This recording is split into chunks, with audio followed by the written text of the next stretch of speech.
voltar a conversar. Esse grupo foi e é fundamental, tem sido fundamental para a Prefeitura manter vivo um canal de diálogo, de troca de informações, para poder escutar, mas também para poder prestar contas da atuação. Ele é um grupo plural e a gente tem tratado sempre de replicar aqui os principais anúncios, as principais questões, quando não antecipar aqui, né? Nós estamos numa semana de muitas audiências públicas aqui, tem muitos projetos da Prefeitura que estão na Câmara de Vereadores sendo discutidos. Um é do Programa de Revitalização do Centro Histórico. Ontem tivemos uma audiência pública que continua hoje. Outro da questão dos cobradores no transporte público, que é um tema que já foi analisado pela Câmara no passado e volta à tona com diferenças bem importantes, né, de obrigação de retreinar os cobradores e de, dentro do possível, encaminhá-los para outras funções, e de dar digamos, uma porta de saída sem ser a perda do emprego para os cobradores nos ônibus. Mas temos também a caminho aí questão do 4º Distrito, que deve ainda em setembro para a Câmara de Vereadores, o programa de revitalização do 4º Distrito. Tem uma série de outros temas então em debate, né? E da própria desestatização da Carris, aqui o presidente Maurício, presidente da Carris. Então a gente tem tido um tempo bastante dedicado aqui a discutir com a sociedade esses projetos, né? Mas eu vou então passar a palavra para o doutor João Marcelo. Doutor João Marcelo, nos atualize, por favor, e a partir daí a gente abre as inscrições aqui, mas também já antecipando que vou passar a palavra depois do doutor João Marcelo para o secretário Zac. Tá? Então, bem-vindos e, doutor João Marcelo, a palavra é sua. Claro, não sei se o secretário Esparta quer falar alguma coisa antes, vice-prefeito, ou Perdão, depois da apresentação. Só uma saudação a todos aí, obrigado pela presença sempre, né? Por esse apoio dedicado que vocês têm nos ofertado desde o início da pandemia, e agora que, graças a Deus, está passando a fase mais aguda mesmo, com essa questão da Delta, aí, eu acho que nós vamos conseguir ultrapassar esse período. E nós temos alguns projetos, mais tarde eu converso aí, que vai conversando com o vice-prefeito. Vamos ouvir o João Marcelo nos atualizar, depois a gente entra nesse... Bom, obrigado, doutor Mauro. Acho importante até antes, depois do doutor João Marcelo, antes de passar a palavra para o Záquia, lhe passar a palavra, porque a gente fica ainda dentro do tema da saúde e da vacinação, e aí o senhor nos conduz. Combinado? Ótimo, tá. Então, obrigado, João Marcelo. Perfeito.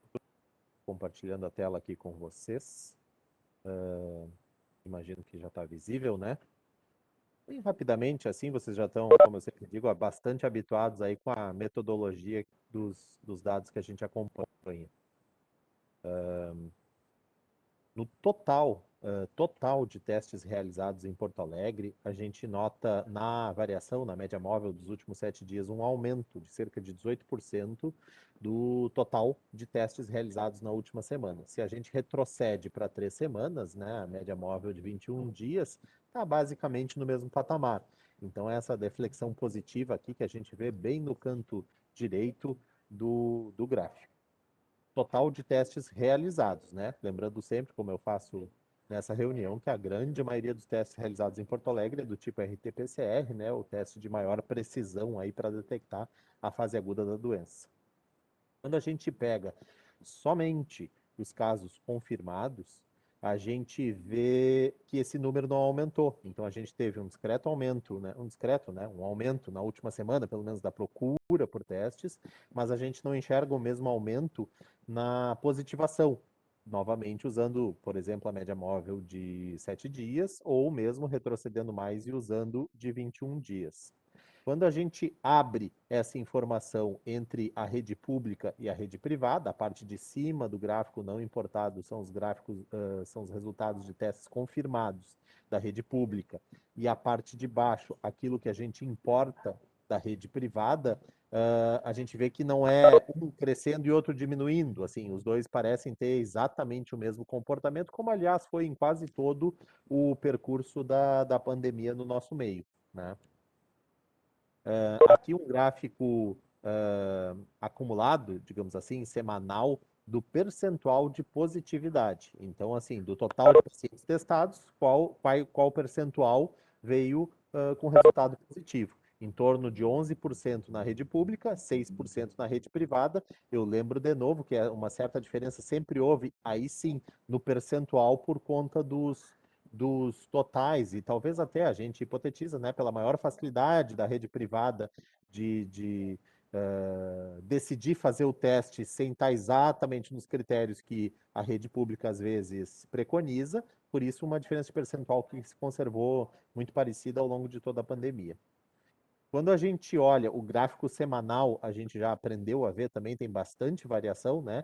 Então, às vezes, assim, como eu posso explicar? No sábado e no domingo, a tendência é o percentual de positividade ser maior, como que se as pessoas com mais sintomas ou com mais probabilidade de teste positivo buscassem mais, fossem mais notificadas, testadas nesse período, e durante a semana esse percentual cai. Então, aqui um gráfico um pouco menos saltitante, onde a gente vê a média mensal, né, agosto ainda mês em consolidação, do percentual de positividade de testes, né, bastante diferente do que outros momentos aí que a gente já teve.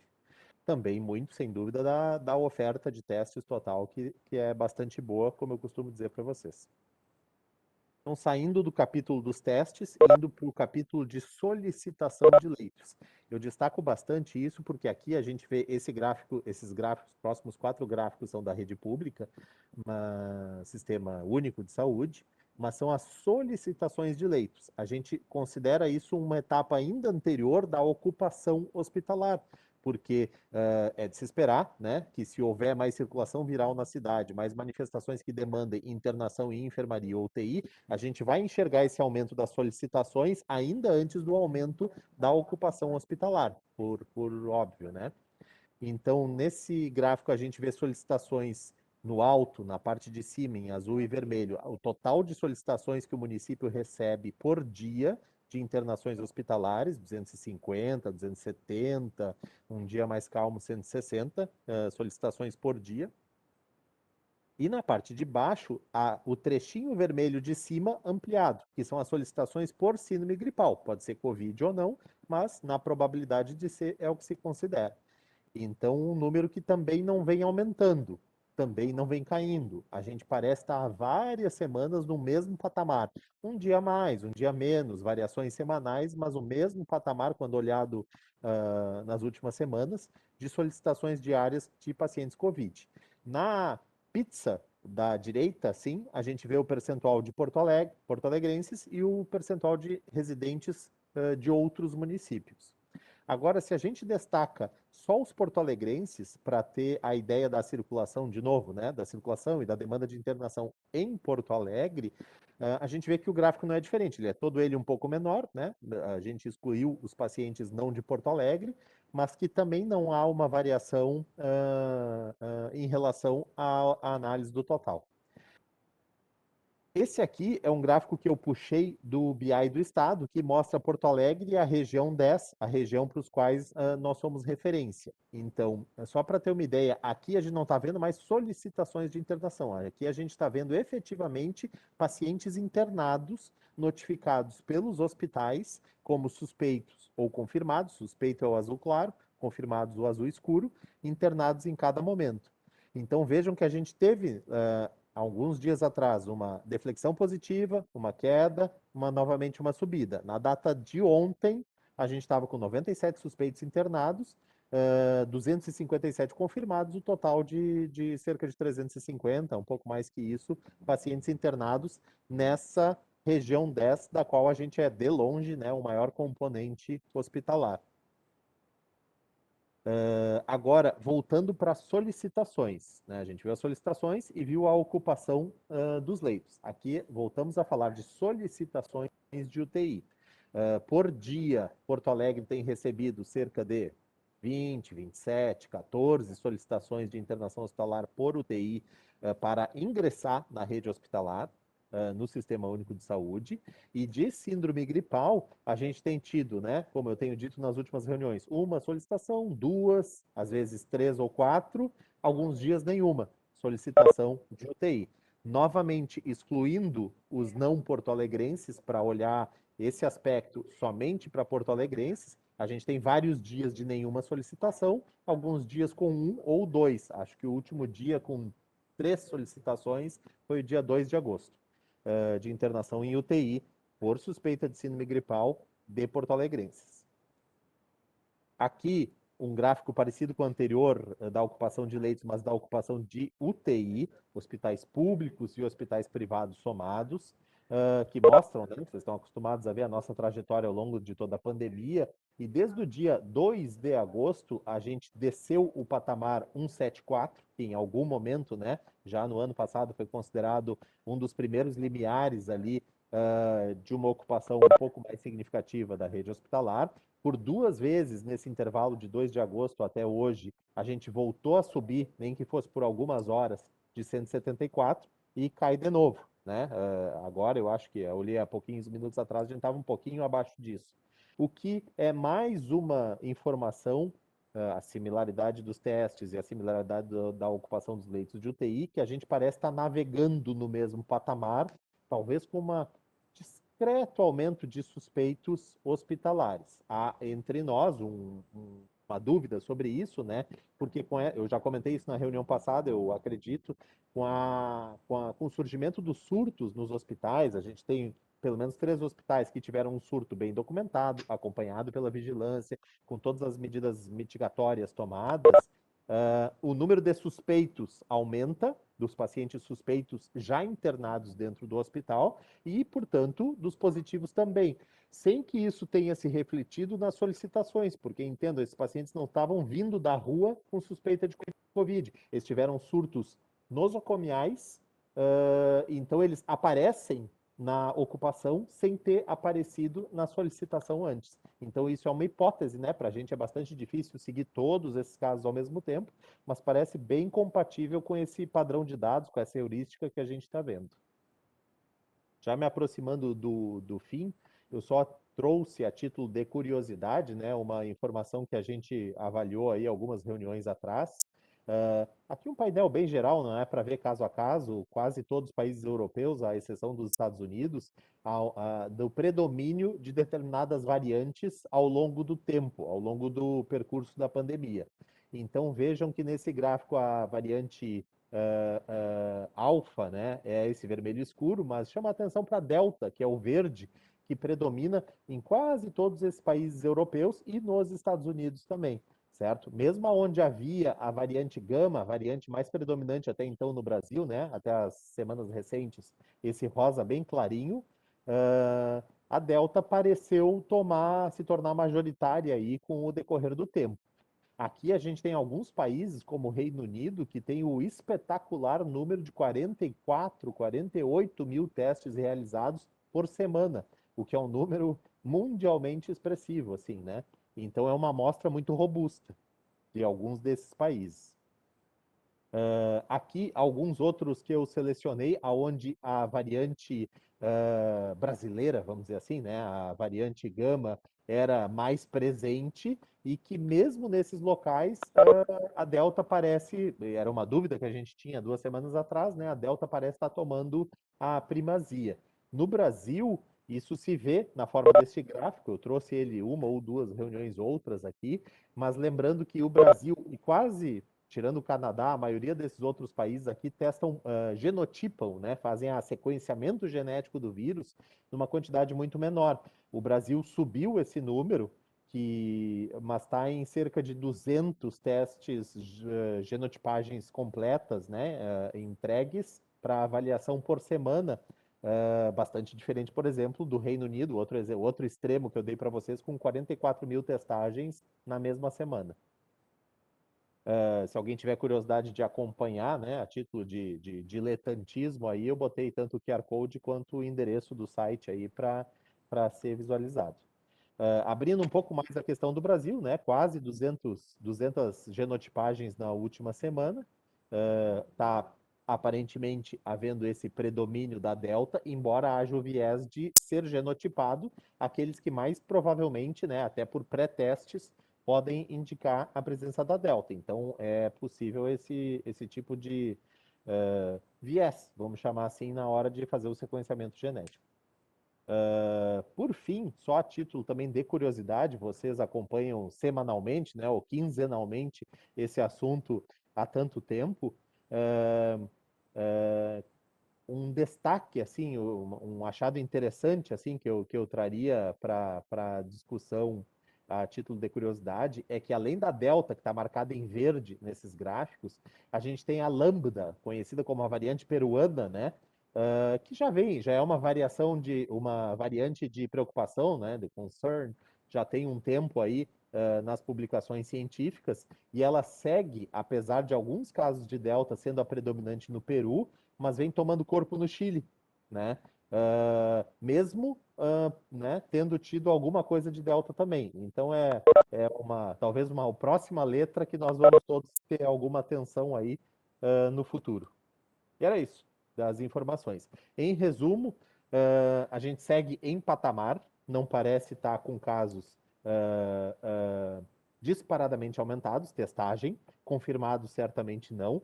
Há uma variação positiva, uma deflexão positiva no número de internados, mas em parte, pelo menos em parte, a gente tem sem dúvida o efeito dos surtos nosocomiais que houve.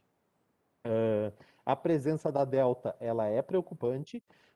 Acho que toda a estrutura da secretaria, principalmente a vigilância no acompanhamento dos surtos e nas demais medidas, está atenta para isso, mas na rede hospitalar a gente não vê uma forte mudança de tendência nessas últimas 2 semanas.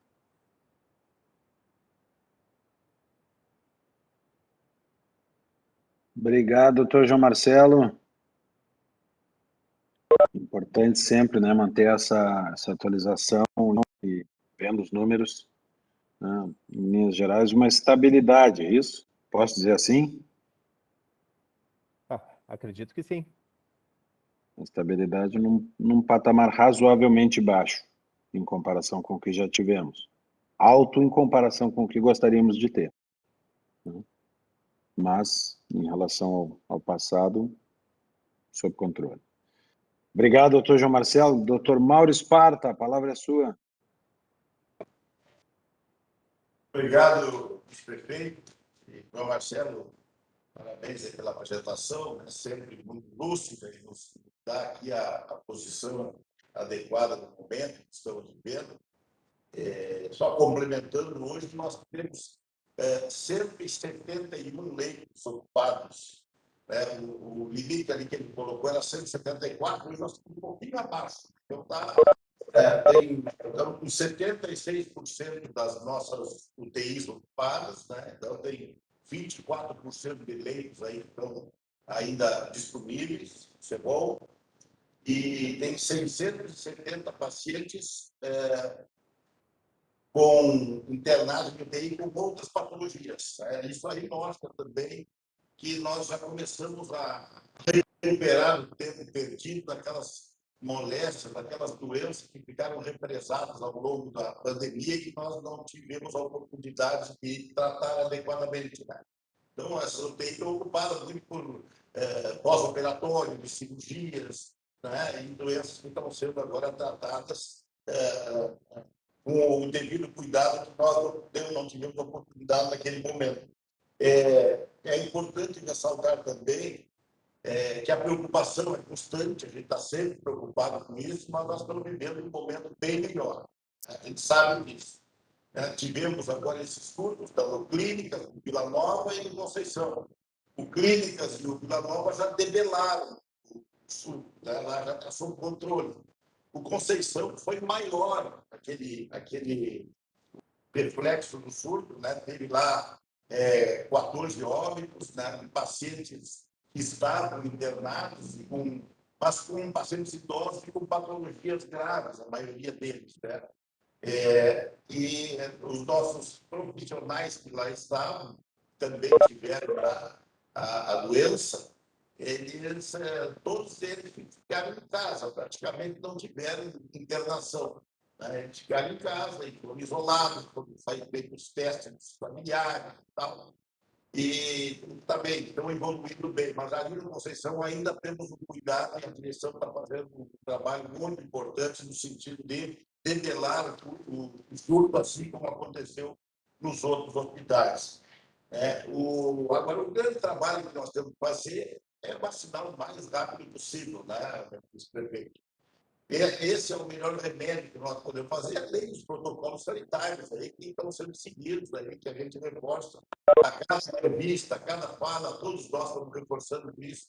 Né? E agora, nesse caso dos hospitais, tem mais algumas coisas que eles fizeram lá, no sentido de não permitir a visita de familiares, para diminuir o movimento dentro dos hospitais, para esse tudo desaparecer o mais rápido possível. Né? E em relação às vacinas, nós estamos com algumas dificuldades. Tá? Já quase uns 10 dias aí, o governo do Estado alterou o cálculo de distribuição de doses de vacina e nos prejudicou bastante. Tá? Nós recebíamos quase sempre de 10% a 12% das vacinas que aqui chegavam. Então, por exemplo, chegava 200 mil vacinas, 20 mil vinha para Porto Alegre. Até porque nós temos 10% da população do Estado. O Estado tem 11 milhões e meio e nós temos 1,5 milhão de pessoas. E agora, com esse cálculo que o Estado fez no sentido de corrigir distorções de municípios que estavam muito atrasados. Por exemplo, vou dar um exemplo. Canoas estava vacinando pessoas com 27 anos. E nós já estávamos com 22 em Porto Alegre. Foi semana passada. Então, eles resolveram distribuir mais vacina para Canoas. Deram 17 mil vacinas para eles extra. Então, eles conseguiram fazer agora, essa semana, balada, isso e aquilo, para tentar baixar o mais rápido possível. Mas essas vacinas tiraram de algum lugar. E um pouco foi daqui de Porto Alegre, né? Nós recebemos, na última vez, em vez de 200 mil vacinas, nós recebemos 16 mil. Teríamos recebido, no mínimo, 20.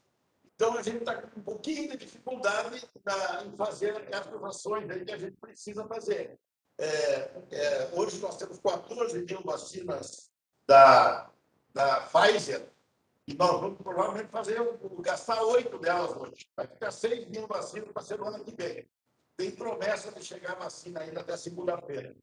E nós temos alguns planos aí, que nós conversamos com o nosso vice-prefeito, conversamos com a comunicação, conversamos com o secretário do Covid, no sentido de ampliar essa vacinação dos jovens agora, né? Tanto com unidades volantes, né? Em pontos cardeais da cidade, pontos onde os jovens frequentam, por exemplo, lá na Orla, né? Vamos fazer atividades nesse sentido, para que a gente consiga alcançá-los o mais rapidamente possível. Mas, repito, o fator limitante são as vacinas que nós estamos recebendo. Por exemplo, as Pfizer, a gente não consegue fazer elas fora das nossas unidades básicas.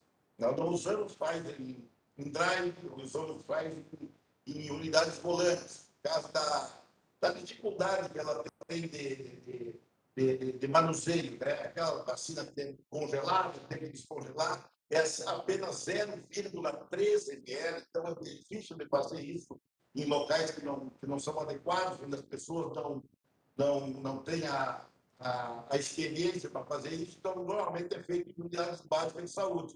Isso não foi uma determinação nossa, uma determinação do Ministério da Saúde.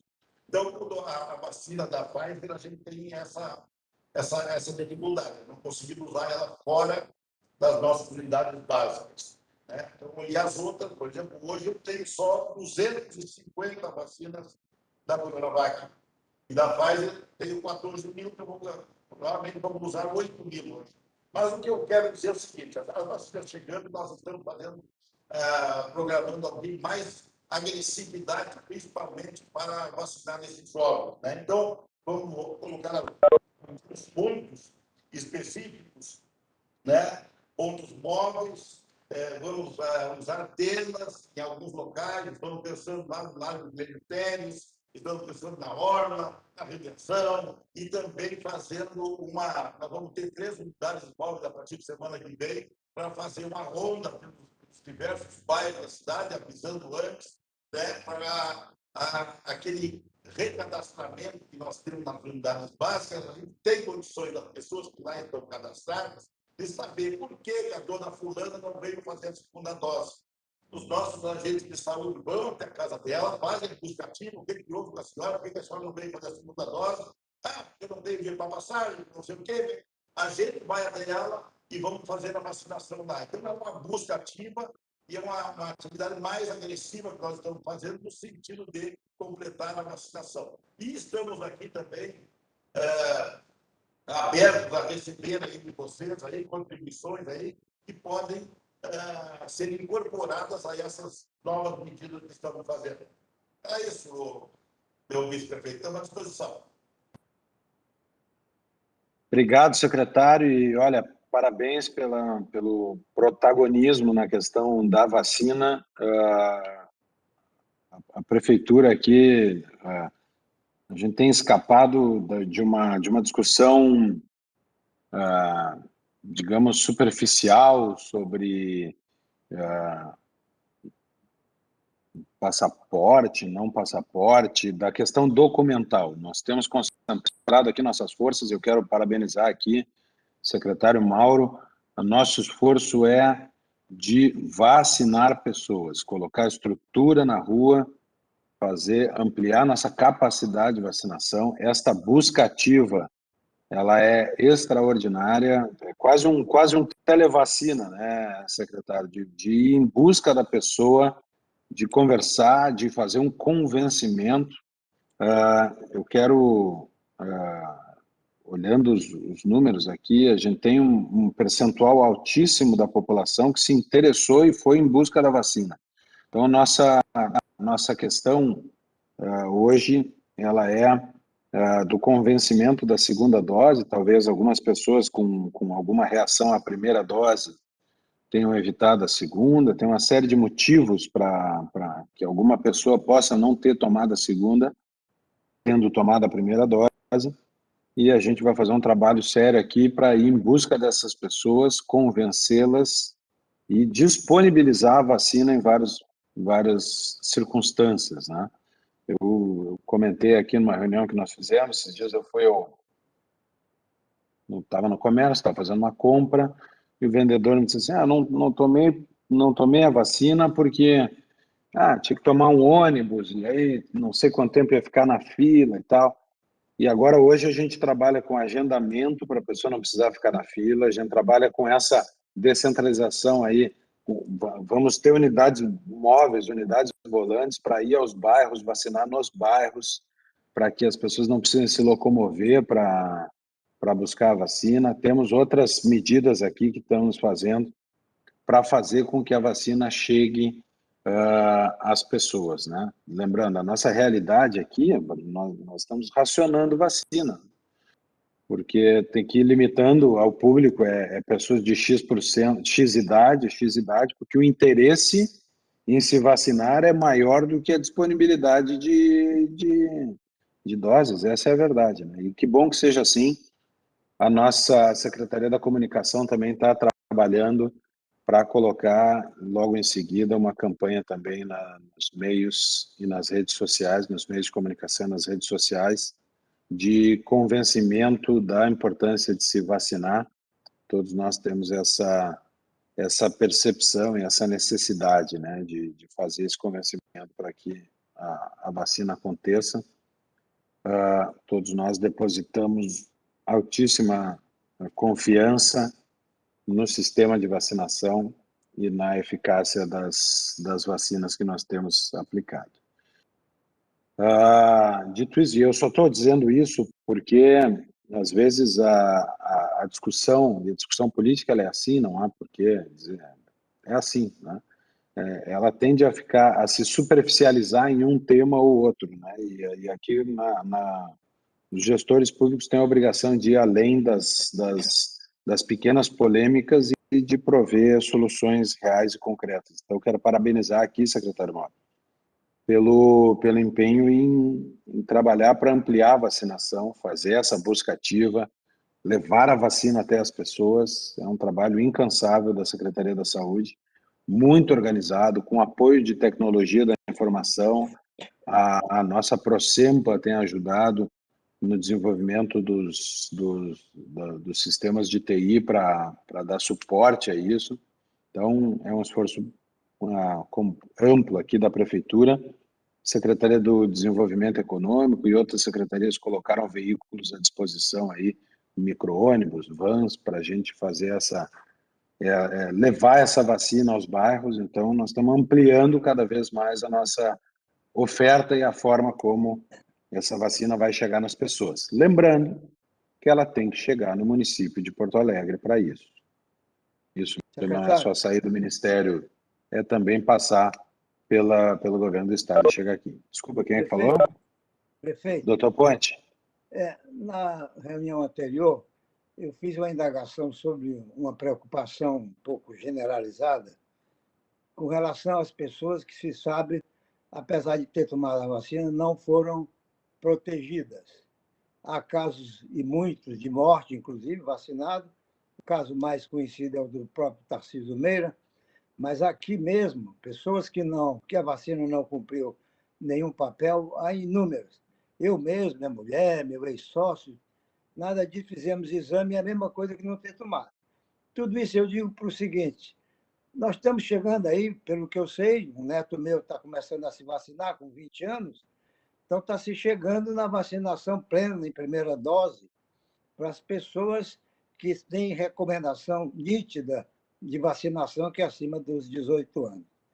Essas pessoas, sabe-se, nessas idades mais tenras, que têm uma probabilidade de morbidade muito menores do que os que não foram atingidos pela vacina, apesar de terem vacinado, que não foram contemplados pela eficácia das vacinas. Então, teoricamente, não tem nenhuma lógica você está separando vacina para faixas que morbidade é quase zero e deixando desprotegido aqueles que têm uma probabilidade muito grande de perderem a vida por conta da falta de uma terceira aplicação. Na época havia uma dúvida se a terceira aplicação era cientificamente adequada ou não. Agora isso passou já, pelo que eu sei, passou de discussão. Já é um caso concreto que a única razão para não fazer a terceira vacina, depois de um certo tempo, é guardar as vacinas para utilizá-las na plenitude da sociedade. Dito isso, eu pergunto, qual é a ideia da Prefeitura com relação ao tema? Doutor Ponte, eu vou lhe responder. Primeiro, eu entendo plenamente o racional que o senhor está expondo e a gente já debateu aqui maneiras alternativas pelas quais talvez a ordem de vacinação tivesse feito mais sentido ou tivesse sido mais eficaz. Aqui, no entanto, no município, nos toca cumprir a ordem da vacinação que é exarada pelas autoridades federais e estaduais, em alguns casos, né? Mas eu vou passar essa palavra para o doutor João Marcelo ou para o doutor Mauro aqui para que possam responder. Mas eu confesso que acho, vou dar minha opinião pessoal, não há uma opinião da Prefeitura. Nós avançarmos, por exemplo, com a vacinação abaixo de 18 anos, antes de completarmos a segunda dose de quem dos acima de 18 anos, concordo com o senhor, e de gerações anteriores ainda, acho que a gente deveria, enfim, mas essa discussão vem de Brasília. O Plano Nacional de Vacinação, ele é nacional, e cabe aos municípios, compete aos municípios fazer a aplicação, né, e a política, claro, de estender a vacina. No passado, nós fizemos algumas discussões com o governo do Estado, com o governo federal, sobre a ordem de vacinação. Eu participei pessoalmente da questão dos agentes funerários, os agentes funerários não estavam entre os grupos prioritários. Imagina, estão lidando com os familiares, com os cadáveres, né, dos falecidos de Covid, tem uma exposição significativa, não estava. Então, uma série de categorias aqui que a gente discutiu e que sempre fizemos de levar ao Estado e à União um pleito, porque esta decisão ela não é municipal. Estou errado, doutor Mauro ou doutor João Marcelo? Não sei se o doutor Mauro quer completar, mas Ricardo, isso, vice-prefeito. eu queria fazer uma observação em cima disso antes do João Ricardo falar, se for possível. Claro. Hein? Na tua colocação e também na colocação do secretário, nós temos ainda uma grande oportunidade com a segunda dose, ou por desconhecimento, ou por dificuldades, etc. Então, enquanto a gente não resolve a segunda dose, né, a terceira dose ela igualmente fica prejudicada.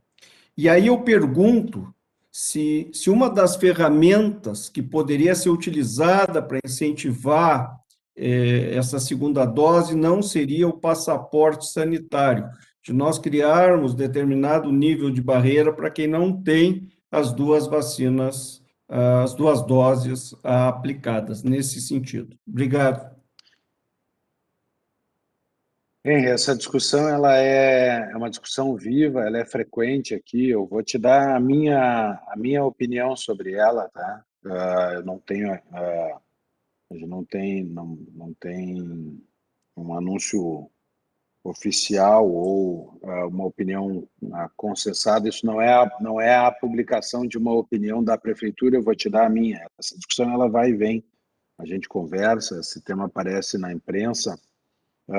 O primeiro ponto é o seguinte, eu vou até abrir aqui para não errar, tá? Mas legislar sobre saúde é competência exclusiva da União e dos Estados. O município tem o dever constitucional de cuidar da saúde, mas não de legislar sobre ela. Esse é um ponto. A obrigatoriedade ou não obrigatoriedade de vacina é um tema que tem que estar estabelecido em lei. Ninguém será obrigado a fazer ou deixar de fazer alguma coisa, senão em virtude de lei. Pelo menos eu estou falando como advogado e não como médico ou como, enfim, que não sou, né? E não como sanitarista que não sou. A minha leitura jurídica da situação é que mesmo um passaporte, ou as vacinas que são obrigatórias no Brasil, elas são assim determinadas pela União, e por matéria, que é matéria federal. O município não poderia tornar obrigatório uma vacina. E, portanto, se não é obrigatória, a mim me parece que o município não tem a condição legal, legislativa, de fazer restrição de direitos ou de fazer discriminação no sentido de separar, atribuir responsabilidades, direitos, privilégios diferenciados aos vacinados e aos não vacinados. Então, estou tratando de um aspecto disso que também há um conceito aberto aqui do que seria esse passaporte vacinal. Tá? Que um bar dê desconto para alguém que tomou as duas vacinas, eu sou extremamente favorável, recomendo, até peço isso. Nós como municípios, vamos fazer campanha de mídia sugerindo, recomendando, pedindo, sei lá, implorando, vou usar essa palavra, convencendo, incentivando a vacinação. Acho que o setor privado tem uma importante missão aqui, o setor público tem uma importante missão aqui. E aí há que discutir o que significa um passaporte vacinal. Se ele se trata, um passaporte sanitário, se ele se trata de impor um tratamento diferenciado legalmente, com base na lei, as pessoas, por terem ou não tomado uma vacina que não é obrigatória no país, eu acho que nós, como município, pelo princípio da legalidade, nós temos profunda restrição à maneira de implementar isso. Eu não posso, por exemplo, proibir de entrar no seu restaurante alguém que não se vacinou. Eu, município, não posso proibir de entrar num ônibus alguém que não se vacinou, na minha leitura, do ponto de vista jurídico, única e exclusivamente, sem norma federal que estabeleça a obrigatoriedade da vacina, ou estadual, pelo menos. E, portanto, eu acho que, em termos municipais, essa discussão ela fica prejudicada do ponto de vista constitucional. É a minha leitura, e eu até não achei aqui ia procurar o artigo aqui, acho que até que é artigo 20, 2, artigo 24, compete à União, aos estados e ao Distrito Federal legislar concorrentemente sobre, inciso 12, Previdência Social, Proteção e Defesa da Saúde. Então, nós temos aqui a missão de executar, mas não de legislar sobre. A gente só supletivamente regulamenta em nível municipal. Eu trouxe isso, vice-prefeito, porque no grupo do Estado, o varejo trouxe de que já teve situação de não permitir que não vacinado, que não tivesse as duas vacinas, porque traz riscos, etc. O Ministério Público, inclusive, o procurador-geral, Marcelo Dornelles, se manifestou sobre isso no grupo, né? Dizendo que que não dá para nós considerarmos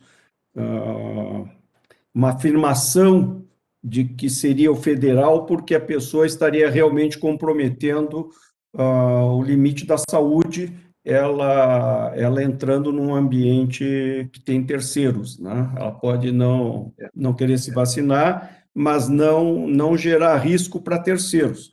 Então, isso está ali no grupo do Estado, com a manifestação, inclusive, do procurador-geral, e foi trazido esse assunto pelo Sérgio Galbinski, da AGV, né?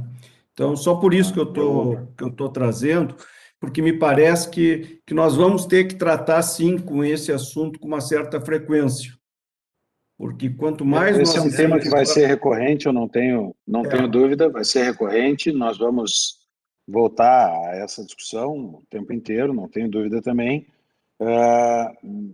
E há outras questões inerentes a essa. Por exemplo, e os trabalhadores que não se vacinaram? Isso é motivo de justa causa? Poderão trabalhar? O empregador pode exigir do empregado a sua vacinação para manter seu emprego? A Justiça do Trabalho vai dizer o quê sobre isso? Então, há uma questão aí que é muito... questão jurídica, é uma questão política. E dei uma visão jurídica, estou vendo aqui que o doutor Carlos quer falar, lá do CREMERS, vou lhe passar a palavra, doutor Carlos, mas há também uma questão aqui de até que ponto isso vai fazer sentido a partir do momento que nós atingirmos 90%, 80%, ou que X% da população vacinada, e sabendo, inclusive, que mesmo com 100% da população vacinada, a proteção contra o vírus não é 100%, dada a eficácia relativa da vacina, porque não é absoluta, como já mencionou o doutor Ponte. Então, com que nível, essa é uma discussão que a sociedade vai ter que fazer, com que nível de proteção nós nos daremos por satisfeitos? É 100%? 100% com as vacinas que nós temos, nós não teremos. Vice-prefeito, me permita Então, fazer doutor Carlos, me passa a palavra. Me permita fazer uma pequeníssima reflexão sobre Eu esse tenho só discurso que o é doutor Carlos na frente, doutor Ponte, depois eu lhe passo a palavra. Ah, tá certo. Boa tarde a todos. Meu prezado vice-prefeito, a sua colocação anterior a respeito do passaporte me pareceu perfeita e vem bem de encontro com aquilo que nós prezamos muito, que é a questão ética, certo? Nós devemos, sim, respeitar a autonomia de qualquer pessoa de querer fazer a vacina ou de não querer fazer a vacina. Isso é importante, assim, qualquer médico, antes de fazer qualquer tratamento, tem que discutir com o paciente, saber se ele permite e quer fazer. Mas tem um detalhe que eu gosto de chamar a atenção. É claro que nós somos, sim, totalmente a favor da vacina.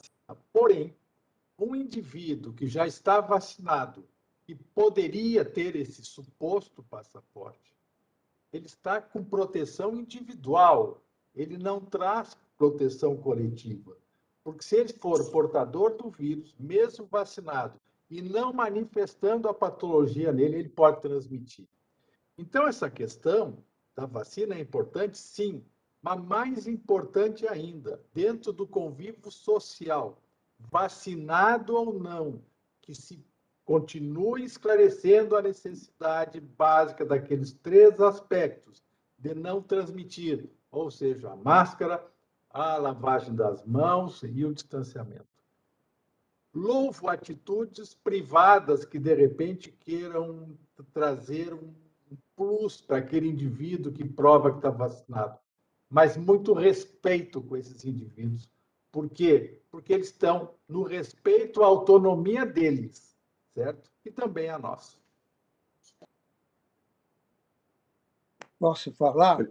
Obrigado, doutor Carlos. Doutor Ponte. É exatamente esse tema que o doutor Carlos abordou é que eu ia tocar, por isso que eu interrompi naquele momento. Essa é uma acusação generalizada, na minha opinião, muito equivocada, de que a pessoa está colocando os outros em risco. Primeiro, pelo fato de ser vacinado, como acabou de dizer o doutor Carlos, não impede de que, se eu estiver mesmo vacinado, passar o vírus por outro. Segundo, é que as pessoas podem se proteger indiferentemente dos outros estarem ou não contaminados. Se eu uso a minha máscara, se eu estou distanciado dele, eu não dependo dos outros. Eu só me contagio, só posso me contagiar se eu fragilizar a minha proteção. Então, eu não dependo do outro estar vacinado ou não, para ficar protegido. Eu me protejo sozinho. Portanto, essa acusação, além do argumento, se eu bem entendi, do doutor Carlos, crucial, que as pessoas têm que manter as suas proteções completas, independente de ser vacinado ou não. Portanto, proibir as pessoas não vacinadas de entrar em ambientes é um desacato, na minha opinião, a um direito constitucional da opção de estar vacinado ou não. Até porque eu posso julgar que as consequências da vacinação são mais graves do que a não vacinação. E tomar a decisão lateral. Já que eu não vou prejudicar ninguém, eu só prejudico quem não esteja protegido. E esses, se quiserem se proteger, é só usar máscara. Desculpe ter me alongado nesse argumento. Obrigado a todos. Eu quero passar, então, a palavra ao doutor Luiz Fernando Zacchia, secretário de Mobilidade. Boa tarde. Isso. Só elimino o doutor, máximo bacharel em administração. Queria cumprimentar todos. Estou acompanhado pelo presidente da EPTC, o Paulo Ramires, pelo presidente da Carris, o doutor Maurício Cunha, esse efetivamente doutor. E na campanha, acho que é importante isso na campanha eleitoral, tanto do Melo como do Ricardo, foi assumido um compromisso público que nós olharíamos com muito carinho, com muita atenção para essa questão das linhas do transporte coletivo, as linhas noturnas, as linhas da madrugada, as linhas da final da noite, do início da madrugada. Mas é importante também que nós possamos passar primeiro um dado, assim, para que conseguimos e possamos entender este contexto, entender esse quadro. Lá em fevereiro de 2020, portanto, um mês antes do início da pandemia, o sistema de transporte transportava 808 mil pessoas por dia. Em fevereiro de 21, agora, mês antes quase que na bandeira preta, o sistema estava transportando 276 mil pessoas. Então, claro que ele se viabiliza por aí, de uma maneira muito rápida, a gente faz uma conta, o sistema se mantém em cima da receita, a receita em cima da demanda, e quando tinha uma queda tão brusca, de quase 60%, mais 60% na sua demanda, consequentemente a receita diminuiu. E não havendo demanda, essas linhas noturnas elas não tinham uma sustentação. Muito longe disso. Eram linhas que talvez transportassem uma ou duas pessoas.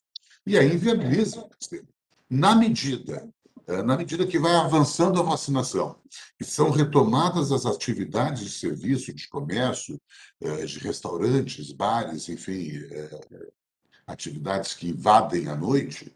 Bom, a demanda hoje, o presidente Ramírez me informava, no dia de ontem foi transportado 430 mil pessoas no sistema. Então já é um outro quadro, uma outra situação. Nós estamos lá a 50% que estávamos antes da pandemia e temos convicção que não vamos chegar, mesmo passando a pandemia, se sabe quando vai passar, não vamos conseguir alcançar o patamar de 800 mil pessoas dia, porque a própria pandemia está mudando os hábitos da sociedade. Em alguns aspectos, isso tem uma influência direta no sistema de transporte. Né? Hoje, o home office veio para ficar em algumas etapas, as pessoas estão fazendo atividades muito mais sem sair de casa por aplicativos, etc., etc., e isso mexe com o sistema de transporte. Mas nós vamos ter um sistema, esperamos que isso muito rápido, ele mais ativo, ele com uma demanda que permita ter algumas linhas importantes. Nós temos 6 eixos no nosso sistema de transporte. É o eixo de Belém, é o da Restinga, é o da Lomba do Pinheiro, é o da Protásio, enfim, o da Sertório, da Cis Brasil, e em todos essas linhas radiais, as interbades, os circulares, a partir do dia 16, agora na segunda-feira, foram mexidas, alteradas 29 linhas que contemplam em todos esses 6 eixos, umas mais, outras menos, mas 29 linhas que representam 107 novos horários, que foram alterados, mexidos e oferecidos à sociedade neste período que vai até 1h da manhã. Então, aqueles problemas que se tinha na noite, eles estão diminuindo, não estão ainda encerrados, não estão ainda acabados, mas estão diminuídos, cara, com essas novas tabelas de 107 novos horários, isso contemplando os 6 eixos, contemplou muitas linhas. Nós estamos, e ainda uma análise um pouco mais específica, em criar as linhas do madrugadão. Essas têm um pouco mais de complexidade. Aí o doutor Paulo Ramírez, da IPT, sabe bem, os técnicos estão fazendo, e até pode se manifestar, os técnicos estão fazendo esses estudos para que nós possamos localizar bem essas demandas e possamos oferecer, principalmente naqueles eventos noturnos, nos restaurantes, nas casas noturnas, etc., que os seus funcionários avançam um pouco o horário. Aquela preocupação dos shoppings, que é absolutamente pertinente, os shoppings fecham às 10 horas, mas os restaurantes ficam até mais tarde, isso nós estamos minimizando na medida que todos esses shoppings, com exceção do Iguatemi, que inicia nessa segunda-feira, vão ser contemplados até entre meia-noite e 1h, né, que atenderão todas as lojas e os restaurantes ainda terão que fazer alguns ajustes. Mas eu queria, vice-prefeito Ricardo, deixar isso, principalmente por todo esse setor empresarial que nos acompanha, que o governo não só está cumprindo uma questão de campanha, não é isso, mas como havia um compromisso nisso, na campanha, e depois, com o aumento da demanda, nós temos a obrigação de oferecermos alternativas de podermos minimizar e diminuir essa deficiência que o sistema, por hoje, o sistema está quase colapsado, o sistema está criando cada vez mais uma dificuldade maior, menos usuários e com linhas mais esparsas, mas nós estamos ajustando isso a uma realidade de demanda. Na medida que essa demanda vai ser crescente, nós todos torcemos e ouvimos a questão da vacinação. Isso, na medida que a vacinação começa a avançar, isso vai dar uma condição de aumentar a sua demanda. E aumentando a demanda, nós vamos fazer cada vez mais ajustes em horários, aumentar novas linhas, aumentar os novos horários e avançarmos nos horários do madrugadão para que possamos oferecer essa alternativa. Então, Ricardo, era isso. Acho que era mais uma comunicação. Está aí o Paulo, está aí o Maurício, que possam especificar a questão pela IPTC, a questão pela Carris. Nós temos aqui que agradecer muito o esforço que o Maurício tem feito junto à Carris, com toda a dificuldade aí que nós sabemos do momento da Carris. O Maurício, com muita competência, está superando isso e está conseguindo fazer com que contemple a cidade de Porto Alegre com novas linhas. Muito também em cima do estudo feito pela IPTC no comando do Paulo Ramires. Era isso, meu prefeito.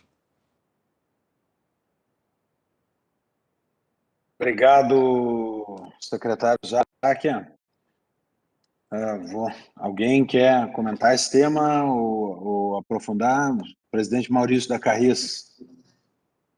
Boa tarde a todos. Boa tarde, prefeito Ricardo Gomes, secretário Záquia, vendo ali o Cláudio, Ramires, João, secretário Mauro Esparta. Eu creio que nós temos atualmente uma visão otimista da situação pandêmica. Aqui em relação à Carris, nós temos visto um aumento gradativo, acompanhado pela mobilidade, secretário Záquia, e pela IPTC, um aumento lento e gradativo dos nossos clientes, nossos passageiros. Isso significa que as pessoas estão menos assustadas em pegar ônibus, né? A gente tem os protocolos de limpeza, de higienização nos ônibus, para garantir tranquilidade à tripulação e às pessoas que circulam. E creio que, se eu não estiver equivocado, claro, nós ficamos aqui preocupados com a nossa receita, né, com o aumento de passageiros. Não temos uma visão de dentro do cenário clínico, da situação, do médico. Então, eu deixo ao crivo dos competentes colegas que atuam nessa área. Mas eu penso que, se nós temos uma visão mais otimista do quadro pandêmico em relação aos meses anteriores, eu sugeriria uma iniciativa, talvez da prefeitura, que nós pudéssemos comunicar melhor, comunicar para as pessoas que é possível usar o ônibus ao coletivo, ir aos restaurantes, utilizar os serviços da cidade que movimentam a economia, né? Uma retomada econômica gradual, mas constante, seria fundamental para nós podermos ingressar no 2022 com as nossas contas do município mais reguladas, com as contas das empresas privadas. Estou vendo aqui o Paulo Cruz, do Cindy Lojas. Acho que todos nós sofremos um pouco com a falta dessa circulação de pessoas que foi reprimida por conta da pandemia, mas muito também por conta do bombardeio diário de notícias ruins que a gente vê nos meios de comunicação. Então, se nós temos uma possibilidade, dentro de um cenário que milhares de pessoas estão vacinadas já, estimularmos a utilização dos serviços, a utilização dos ônibus. Nós temos aumentado, inclusive, gostaria de dizer isso, aumentado o número de horários de ônibus para que, nos horários de pico, assim que houve uma retomada de uso, os ônibus foram lutando, foram ficando mais cheios, e nós fomos aumentando as tabelas, junto com a leitura da EPTC, desses números, e então entramos num acordo aumentar o número de tabelas gradativamente para que as pessoas se sintam mais confortáveis dentro do ônibus. Então, a gente está atento à utilização segura, com a limpeza, com a disponibilização de mais veículos, mas as pessoas também têm que receber essa informação de que é seguro, sim, circular, que é seguro sair da sua casa, utilizar o ônibus, ir no supermercado, ir ao restaurante, enfim.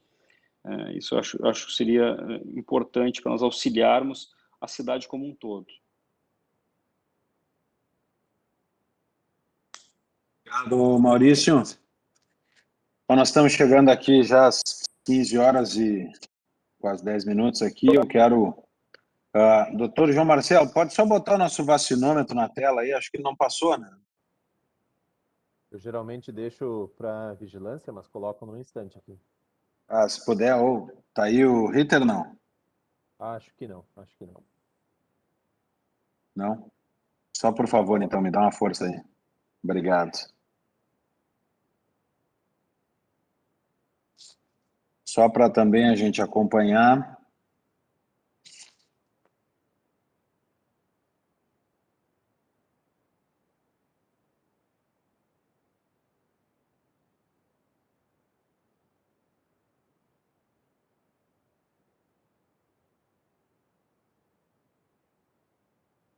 Está em tela, não? Aí, obrigado. Então, pessoal, nós temos já com a primeira dose em Porto Alegre 965.756 pessoas, é 85,4% da população vacinável, né? Mas eu também chamo a atenção aqui que com a dose única, isso aí está lá na direita, tem mais 43 mil pessoas que tomaram a Janssen, que é a vacina de dose única, e isso nos levou a mais de 1 milhão de pessoas já vacinadas. Não, claro que não com todas com o esquema completo, mas mais de 1 milhão de pessoas procuraram vacina já em Porto Alegre. E 593 mil, né, 52,5% já com esquema vacinal completo, isso é, ou a segunda dose, 550 mil, ou dose única, que é a vacina da Janssen, que veio pouco, por isso esse número ele é baixo, né? Uso de dose única. Então, acho que é uma notícia ainda alvissareira. Porto Alegre continua em primeiro lugar entre as capitais. Nós temos aqui torcido para o governo federal não diminuir a remessa para o governo do estado e depois para o governo do estado não diminuir a remessa para Porto Alegre. Nós estamos na ponta desse processo, mas a vacinação andando, nossas equipes aí, assim que receberem mais doses serão aplicadas. Então, é isso. Hoje estamos com poucas doses. É isso, doutor Mauro Sparta?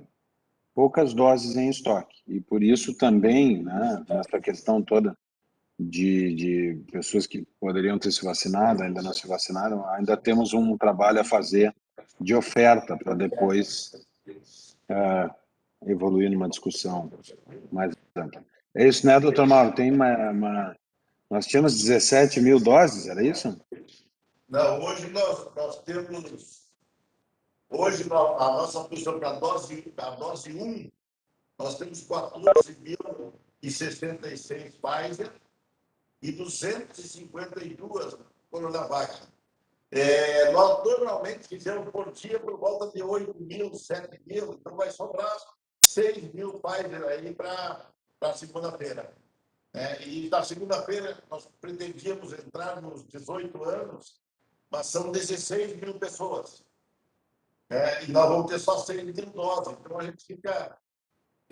Normalmente a gente não entra quando não... A gente mantém a idade porque a gente pega retardatários e outras pessoas assim, e não entra numa idade de atenção. No meio do dia ela terminou as vacinas, isso que era um desconforto muito grande. Agora eu recebi uma notícia que talvez o Estado distribua amanhã.